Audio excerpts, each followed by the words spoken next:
गोली नहीं चलानी, गोली नहीं। प्रेम चोपड़ा फिर धाड़ा। यही वक्त था जब दो अफराद तेजी से गैलरी में दाखिल हुए। उनमें से एक जावा था और दूसरा वही शख्स जो शायद पैदाइशी तौर पर खतरों का खिलाड़ी था। वो मौत के पीछे भागता था और जिंदगी अपनी तमाम तर खुशबख्तियों के साथ उस पर आशिक थी। वो इमरान था। उसे जावा के साथ देखकर दंग रह गया। यूं लगा कि वो इसी इमारत में मौजूद था। वैशी रीछ जिसका वजन बाद 1400 पाउंड यानी 14-15 मन के करीब मालूम हुआ, सीढ़ियों की रेलिंग को लकड़ी की तीरियों की तरह बखेर रहा था।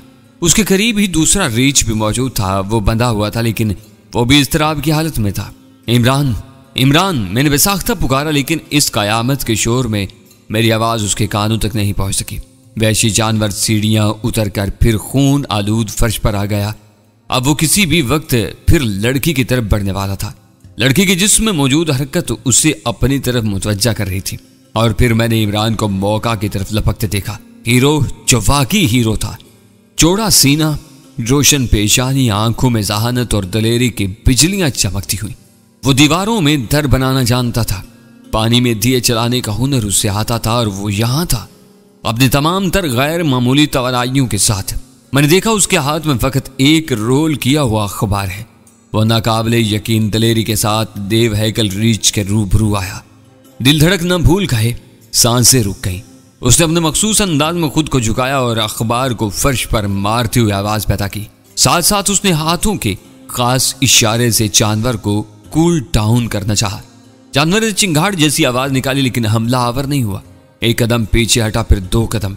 इमरान का तिलिस्म काम कर रहा था। वो जानवर जो सरतापा वहशत था, खुद को जैसे किसी नादीदा हिसार में महसूस कर रहा था। मगर अगले हिले में यह हिसार टूट गया। जानवर बेपनाह दरिंदगी से इमरान पर झपटा। अगर उसे सेकंड के 10वें हिस्से की भी ताखीर हो जाती तो रीछ अपने पंजे से उसे नाकाबिले तलाफी नुकसान पहुंचा जाता। मेरा सांस जैसे सीने में अटक गया। मेरा बस नहीं चल रहा था कि मैं स्लाइडिंग दरवाजा तोड़कर निकलूं और इमरान के साथ इस खतरे में कूद पड़ूं। मैं उसे पुकारना भी नहीं चाहता था कि मुबादा इमरान की तवज्जो अपने खूनखार दुश्मन से हटे और वो इसे शदीद जख्मी करते। वाशरूम के अंदर सरवत मुसलसल पुकार रही थी, ताबिश क्या हो रहा है, ताबिश दरवाजा खोलें। साथ साथ वो दरवाजा पीट भी रही थी। रीछ अब एक बार फिर वहशत के चौबन पर था। इमरान पर हमला करने के बाद वो फिर जख्मी बिहारी लड़की की तरफ बढ़ा। इमरान तड़प कर लड़की और रीछ के दरमियान आ गया।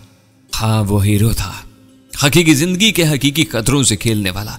फिल्मी और किताबी दुनिया के हीरो इसके सामने पानी भरते थे। रीछ ने उसे अपने सामने रुकावट देखा तो उसकी वहशत महमीज हुई। उसकी दरिंदगी में उबाल आया। वो ताकत से इमरान पर झपटा। इमरान उसके पंजे से तो बच गया मगर उसके फौलादी कंधे की जरब लगने से दूर तक लुढ़कता चला गया। यह जद्दोजहद आंखों को पथरा देने के लिए काफी थी।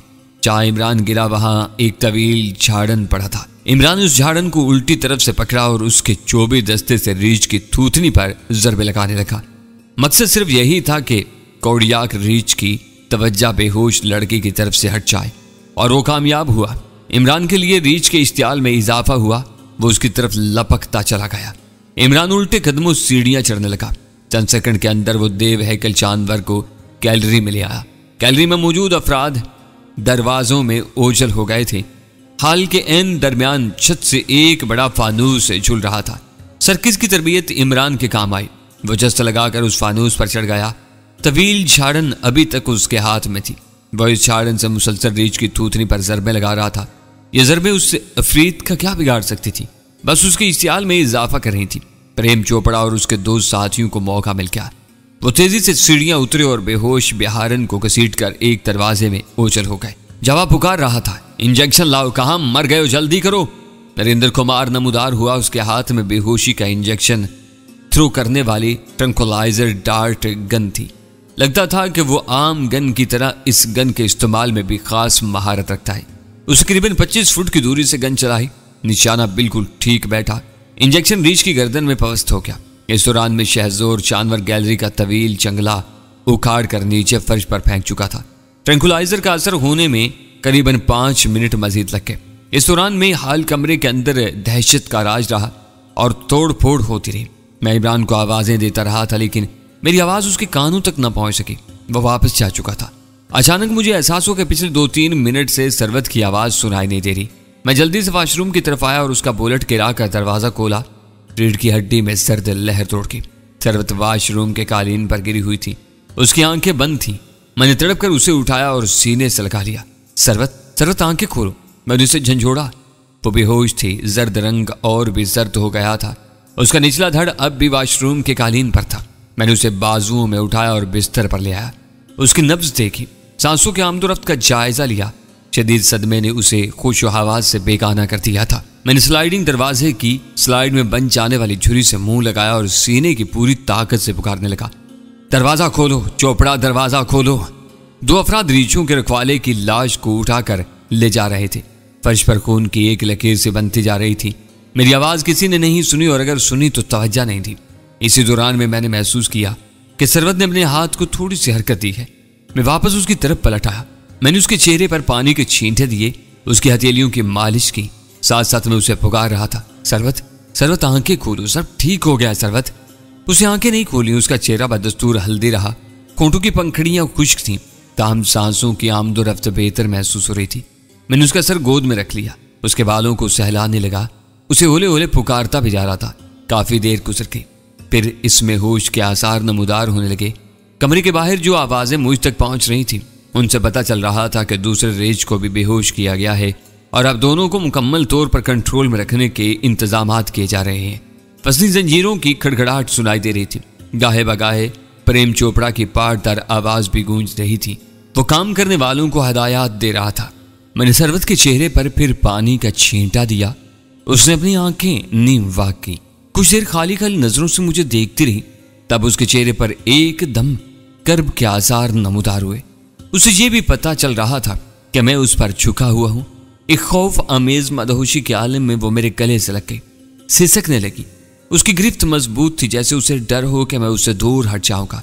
मैं उसके बाल सहलाता रहा, उसे तसल्ली देता रहा कि सब ठीक हो गया है, अब कोई खतरा नहीं है। वो कुछ नहीं बोली, बस मैं अपने सीने पर उसके आंसू की नमी महसूस करता रहा। वो अभी मुकम्मल तौर पर होश में नहीं आई थी, ताम उसके तने हुए असाब अब ढीले पड़ रहे थे। कुछ देर बाद वो इसी तरह सो गई। मैंने उसे खुद से जुदा किया और आहिस्ता से उसका सर तकिए पर रख दिया। उसके बाल चेहरे से हटाए और चादर उसके सीने तक खींच दी।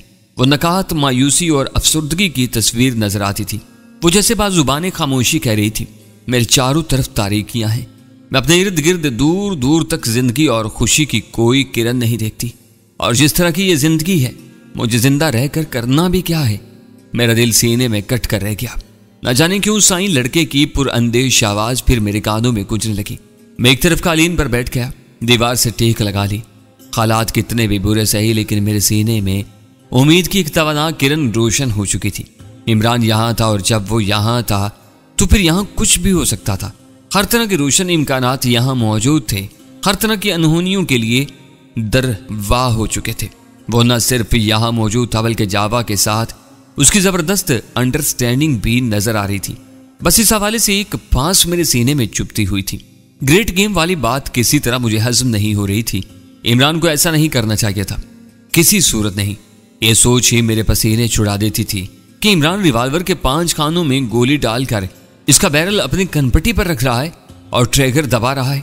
मेरी ख्वाहिश थी कि मैं हर कीमत पर उसे रोकूं, लेकिन वो मुझे इस सिलसिले में कोई बात ही नहीं करने दे रहा था। क्या वो अंदर खाने को खास प्लानिंग कर चुका था या फिर इस अंधे एतमाद का सहारा ले रहा था जो वो अपने ऊपर रखता था। अचानक फोन की घंटी बजी। मैंने कॉल रिसीव की। ये इमरान ही था। हेलो जिगर प्यारे, क्या हाल है? तुम्हारा क्या हाल है? कहाँ हो तुम? समझो तुम्हारे आस पास ही हूँ। ये बकवास नहीं करते कि यहीं पर हमारे साथ हो, जावा के साथ इसी घर में। तो तुम्हें पता चल गया है, पता चल गया है और अभी सारा हंगामा अपनी आंखों से भी देख लिया है। जबरदस्त। अब तो मेरी जात पर तुम्हारा एतमाद कुछ और बढ़ जाना चाहिए। मैं जो कुछ कहूं तुम्हें इस पर आंखें बंद करके यकीन कर लेना चाहिए यार। मैं हूं ही इस काबिल। रीमा नरगिस को कुत्ते ने नहीं काटा हुआ कि यूं मेरे पीछे पड़ी हुई हैं। पूरी दुनिया में मेरे जैसे बस 2-3 पीस ही और होंगे। एक अपना वो टॉम क्रूज, दूसरा जॉन रैम्बो और तीसरा जैकी चैन।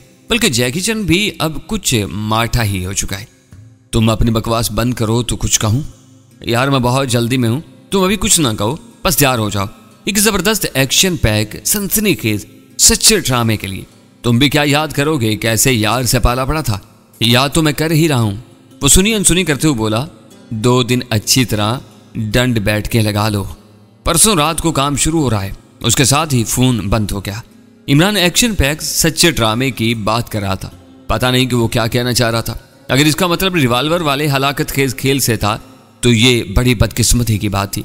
वो मुझे और सरवत को जावा के चुंगल से निकालने के लिए एक ऐसी शर्त कबूल करने जा रहा था जिसमें मौत का पलड़ा नाकाबिले यकीन हद तक भारी था। रात गए सरवत जाग गई। उसकी आंखों में खौफ के गहरे साए अब भी मौजूद थे। उसने बाथरूम के अंदर रहते हुए देव हैकल जानवर की खौफनाक चिंगाड़ें सुनी थी और इस सारी टूट फूट की सदाएं भी उस तक पहुंची थी जो हाल कमरे में हुई थी। वह मुझसे मुसलसल सवालात पूछ रही थी। रीच कहाँ है? उसे मार दिया गया? उसने किसी की जान तो नहीं ली? वगैरह वगैरह। मैंने उसे इन सवालात के तसल्ली बख्श जवाबात दिए और उसे बताया कि जानवर किसी वजह से बिफर गया था। उसे बेहोश करके यहाँ से हटा लिया गया है और किसी दूसरी जगह हिफाजत से बंद कर दिया गया है। मैंने इसरार करके सरवत को थोड़ा सा खाना खिलाया और चाय भी पिलाई। इसका ध्यान बटाने के लिए मैंने कमरे में मौजूद टीवी ऑन कर दिया। हम कुछ देर तक मज़ाहिया खाकों का एक प्रोग्राम देखते रहे और बातें करते रहे। अगले रोज सुबह सवेरे ही हमारे कमरे का वो स्लाइडिंग डोर मुरम्मत कर दिया गया जो भूरे रीछ की खौफनाक टक्कर से टेढ़ा हो गया था। दोनों रीछ यकीनन अब भी इसी इमारत में मौजूद थे। 1-2 बार मुझे इनमें से किसी एक की मध्यम आवाज भी सुनाई थी। यह आवाज यकीनन बालाई मंजिल के किसी दूर उफ्तादा कमरे से आई थी। शुक्र का मकाम था कि सरवत के कानों तक ये मध्यम आवाज नहीं पहुंची। सरवत बिल्कुल गुमसुम थी। मुझे याद आया कि आज वही दिन है जिसके बारे में नुसरत ने मुझे बताया था। चंद बरस पहले आज ही के दिन हमारी मंगनी हुई थी। हमने एक दूसरे को अंगूठी पहनाई थी, आंखों में रोशन सपने सजाए थे और मुरादों वाली रात तक पहुंचने के लिए एक एक पल गिनना शुरू कर दिया था। क्या बात है सरवत, तुम कोई बात क्यों नहीं कर रही हो? मैंने उसकी आंखों में झांकते हुए कहा। वो खाली खाली नजरों से स्लाइडिंग डोर को देखती रही। कोले से बोली, नहीं ऐसी तो कोई बात नहीं, बस कल वाली बात जहन से नहीं निकल रही। अगर वो जानवर ये दरवाजा तोड़ देता तो फिर? मेरा ख्याल है तुम छुपाने की कोशिश कर रही हो। आज कोई और बात है जो तुम दिल से लगाए हुए हो। नहीं ताबिश, मैं बिल्कुल ठीक हूँ। उसने नॉर्मल नजर आने की कोशिश की और ये एक नाकाम कोशिश थी। दोपहर को मेरे इसरार के बावजूद उसने एक लुकमा नहीं लिया, बस तबीयत की खराबी का बहाना करती रही। चादर ओढ़ कर लेटी रही। दोपहर के वक्त उठी तो आंखें सुर्ख थी। साफ पता चलता था कि रोती रही है। मेरे दिल के जख्मों से जैसे खून रिसने लगा। उसने वॉशरूम में जाकर मुंह हाथ धोया। आंखों की सुर्खी कम तो हो गई लेकिन खत्म नहीं हुई। मैंने पूछा, सरवत तुम्हारी आंखों को क्या हुआ है? कुछ भी तो नहीं। वो गड़बड़ा गई। शायद एलर्जी सी है। मैं कहना चाहता था ये एलर्जी नहीं है सरवत, ये वो रोग है जो मेरी तुम्हारी चांद को एक सामान्य से लगा हुआ है, जिसका कोई इलाज नहीं और अगर कोई है भी तो तुम उसे कबूल करने के लिए तैयार नहीं हो। मैं कहना चाहता था ये एलर्जी नहीं है सरवत, ये आंसू की जलगार है। ये उस दिन की याद में है जब हमारी निस्बत ठहरी थी, जब हमारे दिल में पनपने वाली आस उम्मीदों को एक शक्ल मिली थी। मंजिल का तयन हुआ था और मंजिल तक पहुंचने वाले रास्ते पर कदम उठना शुरू हुए थे। तुम्हारी तरह मुझे भी सब याद है सरवत, एक एक बात, एक एक लम्हा, एक एक मंजर। लेकिन मैं ये सब कुछ इससे कह ना सका। कह देता तो शायद वो अपने खौल में छुप जाती। मैं उसके चेहरे पर और उसकी सुर्ख आंखों में अपनी मोहब्बत के जो शवाहिद देख रहा था वो मादूम हो जाते और मैं इन्हें मादूम करना नहीं चाहता था। मुझे ये सब कुछ अच्छा लग रहा था। ये तीसरे रोज की बात है। मैं बेचैनी से इमरान की फ़ोन कॉल का इंतजार कर रहा था। वो इसी इमारत में मौजूद था लेकिन अब तक उसने सिर्फ एक बार मुझसे रब्ता किया था। पता नहीं था कि वो किन चक्रों में है। मैं प्रेम चोपड़ा से भी 2-3 बार कह चुका था कोई इमरान से रब्ता कराए, लेकिन उसने सुनी अनसुनी कर दी थी। ऊपर की मंजिल पर फ्रीजर में पड़ी हुई लाशों का मंजर भी हर वक्त मेरी आंखों के सामने घूमता रहता था। अभी तक वहां इन लाशों की मौजूदगी की वजह का पता नहीं चल सका था। जहन में रह रहकर यही ख्याल आता था कि शायद वो इंसानी लाशें रीछों की खुराक के लिए इस्तेमाल की जाती हैं। मुझे पता था कि जब इमरान मिलेगा तो बहुत से सवालों का जवाब मिल जाएगा, लेकिन वो गधे के सर से सींगों की तरह गायब था। मैं इमरान ही के बारे में सोच रहा था जब कमरे में लगे हुए स्पीकर में सरसराहट जागी, फिर चावा की भारी भरकम नशीली आवाज सुनाई थी। उसने मुझे मुखातिब करते हुए कहा, बच्चे क्या कर रहे हो? आपकी और अपनी जान को रो रहा हूं। मैंने तुरंत जवाब दिया, बकवास नहीं। वो फुनकारा, फिर खुद को संभालते हुए बोला, अभी थोड़ी देर बाद न टाण करना, वहां तुम्हारे लिए जबरदस्त तमाशा मौजूद है। क्या मतलब? वही रिवाल्वर वाला खेल, मजा आएगा तुम्हें। मैं सन्नाटे में रह गया। पस मंजर में बहुत से लोगों का शोर सुनाई दे रहा था। मौसीकी की धमाधम भी थी। इमरान कहाँ है? मैंने लर्जा आवाज में पूछा। मेरी फिक्र से पहले यह स्पीकर खामोश हो चुका था। मेरी पेशानी पर पसीना आ गया। मैंने स्पीकर की तरफ से मुंह उठाकर कई बार हेलो हेलो कहा, मगर जवाब नहीं आया। इसी दौरान मैं मुख्तसर खिड़की के पैनल ने स्लाइड किया। मुस्ततील खला में प्रेम चोपड़ा का तमतमाया हुआ चेहरा नजर आया। उस हस्बे मामूल सरवत को हुक्म दिया कि वो मेरे हाथ उल्टी हथकड़ी में जकड़े। मेरे इशारे पर सरवत ने इस हुक्म पर अमल किया। मैं समझ रहा था कि वो शायद मुझे फिर बाहर ले जाएंगे, लेकिन इस बार ऐसा नहीं हुआ। हथकड़ी लग चुकी तो प्रेम चोपड़ा खुद अंदर आ गया। उसके साथ एक कारिंदा था। कारिंदे के पास एक कंप्यूटर और मॉनिटर मौजूद था। उसने ये दोनों चीजें मेज पर सेट कर दी और तार वगैरह लगा दिए। नेट ऑन हो गया। कारिंदा कुछ देर कीबोर्ड से छेड़छाड़ करता रहा, तब उसने मुतमईन अंदाज में सर हिलाया। प्रेम चोपड़ा और ये कारिंदा बाहर चले गए और दरवाजा मुकफ्फिल कर दिया। चोपड़ा की हदायत पर सरवत ने मेरी हथकड़ी खोल दी। मेरा दिल शिद्दत से धड़क रहा था। जाते जाते प्रेम चोपड़ा मुझको एक बटन दिखा गया था और बता गया था कि इसे प्रेस करके मैं ऑनलाइन तमाशा देख सकूंगा। दरवाजा बंद होने के बाद मैं बेदम सा होकर बिस्तर पर बैठ गया। सरवत का रंग भी जर्द हो रहा था। वो मेरे तासरात देखकर समझ गई थी कि कुछ बुरा होने वाला है। दूसरी तरफ मेरी समझ में यह बात अच्छी तरह आ गई थी कि जावा और चोपड़ा वगैरह ने जिस तमाशे का जिक्र किया है वो रिवाल्वर वाले खेल के सिवा और कुछ नहीं। मुंबई में किसी खास मकाम पर यह मोहलक खेल खेला जा रहा था और इसे इंटरनेट के जरिए दिखाया भी जा रहा था। तो क्या आज मैं इमरान को मरते हुए देखूंगा? यह सवाल एक दहके हुए नेज़े की तरह मेरे सीने में पवस्त हो गया था। मेरा दिल चाहा कि मैं यह आहिनी दरवाजा तोड़ कर निकल जाऊं, इमरान तक पहुंचूं और उसे किसी भी सूरत इस जुनूनी अमल से रोक लूं। मैं काफी देर इसी तरह बेदम सा बिस्तर पर पड़ा रहा। सरवत भी उलझी उलझी नजरों से मेरी तरफ देखती रही। वो समझ गई थी कि मैं ऑनलाइन कुछ भी देखना नहीं चाह रहा। करीबन आध घंटा इसी तरह गुजर गया। आखिर बहुत हिम्मत करके मैंने बटन पुश किया। मॉनिटर की स्क्रीन पर वही मंजर उभरा जिसके अंदेशे मेरे दिलो दिमाग को बेतरह जकड़े हुए थे। मैंने एक बड़ा हाल देखा। हाल में कम से कम 250-300 तमाशाई मौजूद होंगे, लेकिन इन सब के चेहरे तारीकी में थे। सिर्फ इनकी मौजूदगी महसूस की जा सकती थी। वो एक बड़े स्टेज के रूबरू बैठे थे। स्टेज रोशनियों में नहाया हुआ था। मेरी नजर सबसे पहले इमरान ही पर पड़ी। वो स्टेज पर मौजूद था। उसके जिस्म पर वही चुस्त ट्राउजर था जो वो सर्कस में इस्तेमाल किया करता था। बालाई जिस्म उरिया था और रोशनियों में दमक रहा था। सरवत ने इमरान को फौरन ही पहचान लिया। ये आपका दोस्त इमरान ही है ना? उसने पूछा। मैंने इस बात में जवाब दिया। मेरी तमाम तर तवज्जा स्क्रीन पर थी। दिल सीने में वहशी घोड़े की तरह भाग रहा था। यहाँ रिवाल्वर का खेल होना था, लेकिन अभी इस खेल के कोई आसार नजर नहीं आ रहे थे। हाँ, स्टेज पर कुछ और तरह की मसरूफियात थी। इमरान के अलावा दीगर अफराद भी नजर आ रहे थे। साइकिल के पहिए जैसा एक रिंग एक बड़े राड में नस्ब किया जा रहा था। इस रिंग के अंदर की तरफ कई तेज धार बर्छियां लगी हुई थी। सर्कस में बाजीगर ऐसे रिंग के अंदर से जस्त लगाकर गुजरते हैं। आमतौर पर रिंग को आग भी लगाई जाती है, लेकिन यहाँ आग की बजाय बर्छियां थी। अंदाजा हो रहा था कि थोड़ी देर पहले तक इस स्टेज पर इस तरह के और भी खतरनाक मुजाहरे हो चुके हैं। स्टेज के फर्श पर एक जानिब खून के धब्बे साफ किए जाने के निशान नजर आ रहे थे। कुछ देर बाद तमाशा शुरू हो गया। इमरान ने तेज धार बर्छियों वाले इस रिंग में से जस्त लगाकर गुजरना था। जरा सी गलती इसका पेट चाह कर सकती थी या जिस्म के किसी भी हिस्से को नाकाबिले तलाफी नुकसान पहुंचा सकती थी। लेकिन वो इमरान था, खतरात को बड़ी खुश दिली से गले लगाने वाला। उसका एतमाद दीदनी था। उसका वर्जिशी जिस्म यकीन हर निगाह का मरकज बना हुआ था। फिर वो नपे तुले अंदाज में अपनी जगह से भागा। उसने जस्त की और किसी सुबक बदन मछली की तरह हवा में तैरता हुआ खतरनाक रिंग के अंदर से गुजर गया। नीम तारीख हाल तालियों से गूंज उठा। चंद मिनट बाद इस खेल का दूसरा मरहला नाजरीन के सामने पेश किया गया और यह ज्यादा खतरनाक था। बर्छियों वाला रिंग पहले से छोटा था। यूं लगता था कि इसमें वह मुश्किल इमरान के जिस्म के गुजरने की जगह ही मौजूद है।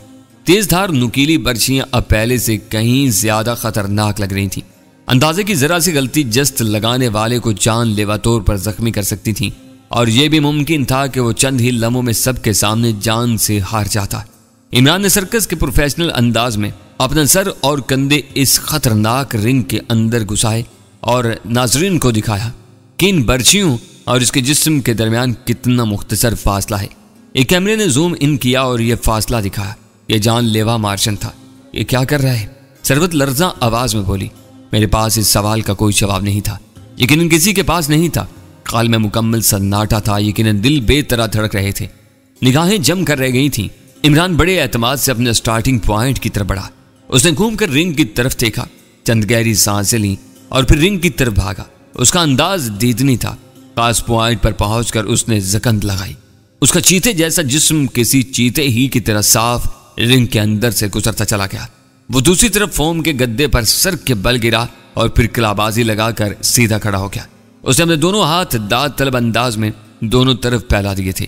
खाले एक बार फिर तालियों से गूंज उठा।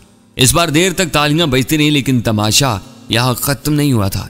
अभी खेल बाकी था। अभी एक शेर दिल ने अपनी दीवानी जुर्रत से देखने वालों को कुछ और शस्त्र करना था।